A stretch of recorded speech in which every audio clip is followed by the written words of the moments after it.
Сәлем достар, сіздермен мен Аскербек. Ешкімге құпия емес, кейбір видеоблогерлер осы YouTube'та негізгі табыс көзіне айналдырған. Өзінің өмірін қамтамасыз ете алатындай бір ауқымды суммада ақша табады. Сондықтан да бүгін бізде топ-5 ең бай ютуберлер.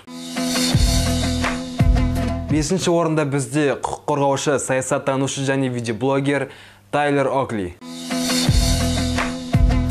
Тайлер Окли 2007 жылдан бастап видео түсіре бастады. Оның ең алғаш видеосы 70 000 рет қаралған. Бірінші видеосын салған сәттен бастап қазіргі уақытқа дейін ол YouTube'ға 458 видео жүктеген. Барлық видеоларының қаралым саны 621 миллион. Окли үнемі саясат, мәдениет және әзіл-сықақ бағыттарындағы видео түсіреді. Қазіргі уақытта ол YouTube'дағы ең дауысы қатты блогер деген атпен танымал. Оның ерекшелігі ол әрдайым шашын әртүрлі түске алмастыра береді. Әлеуметтік желілердегі танымалдығының арқасында ол Америка құрама штатының 44-ші президенті Барак Обамамен кездесуге мүмкіндік алған. Кейін Барак Обаманың жұбайы, яғни Мишель Обамамен қазіргі білім беру саясаты проблемалары жайлы әңгіме құрған. Осы уақытқа дейін Окли қайырымдылық қорына $1 миллион жұмсаған. Қазіргі уақытта оның көрермендерінің саны 8 миллионға таяп қалды. Ал жылдық табысы $6 миллион құрайды. 4-ші орында бізде бір емес, екі адам, яғни Smosh дуэті.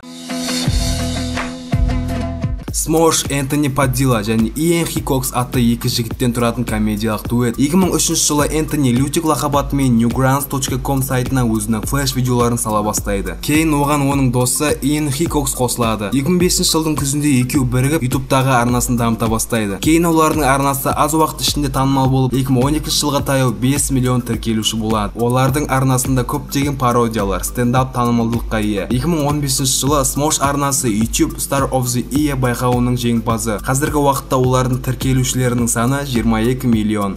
Smosh дуэтінің жылдық табысы $7 миллион.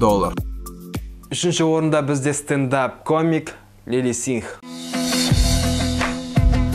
Лили Синг, канадалық комик-ютубер. 2010 жылы Лили YouTube'да Superwoman атты каналын ашты. Оның видеолары негізінен күнделікті өмірін күлкілі форматта түсіруге, қыз балалардың өмірінен алынған күлкілі жағдайлар, соңғы трендтерге көзқарас, неше түрлі реакцияларды түсіруге бағытталған. Соның арқасында Superwoman арнасы нәзік жандардың сүйікті арнасын айналып, лезде танымал арнаға айналды. 2015 жылы Лили MTV Fandom Awards байқауында Superstar of the Year атағына ие болды. Осы байқаудың арқасында Лили көптеген атақты жұлдыздармен олармен бірігіп видео түсіре бастады. 2016 жылдың қазанында Superwoman арнасындағы көрермендердің саны 10 миллионнан асты. Видеоблогтан бөлек Лили музыкалық альбом шығарып бірнеше фильмдерге түскен. Ресми ақпарат бойынша Лилидің жылдық табысы $7,5 миллион құрайды. Ал 2-ші орында бізде ең үздік пранкер Роман Этвуд.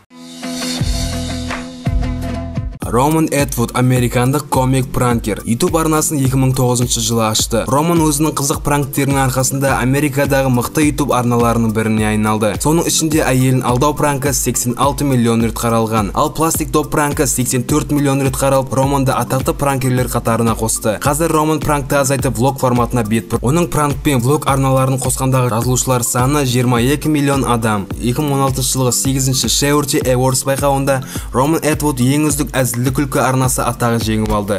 Беделді Forbes журналының мәліметі бойынша Романның жылдық табысы $8 миллион құрайды. 1-ші орында бізде барлығымыз білетін, YouTube'тың патшасы деп атайтын PewDiePie.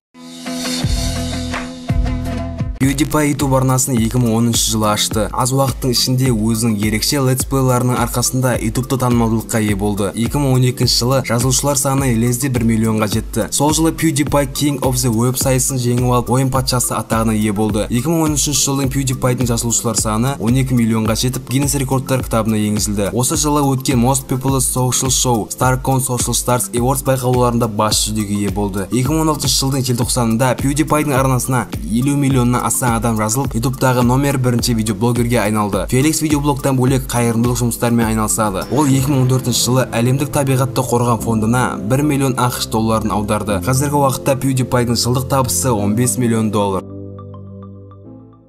Әзірше осы достар, ұмытпай біздің ВК-да группаға тіркелеміз, және менің Инстаграмдағы парақшама да тіркелеміз. Видео ұнаса, лайк басып, каналға тіркелеміз. Келесіде көріскенше, сіздермен болған мен, Аскербек.